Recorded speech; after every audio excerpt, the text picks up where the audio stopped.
Брихадараняка Упанишад. Азът е най-скъпият от всичко и единствено чрез него нещо друго може да бъде скъпо. Азът е източникът на всяко ограничено щастие, но сам той е чистото блаженство, което надвишава всяко определение. Той остава неповлиян от действията, добри или лоши.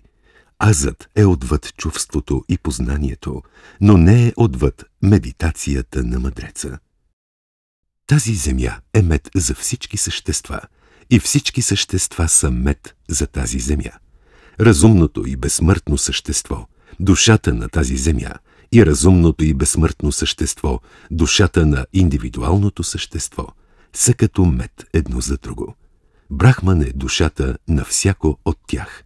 Той наистина е Атман, азът на всички.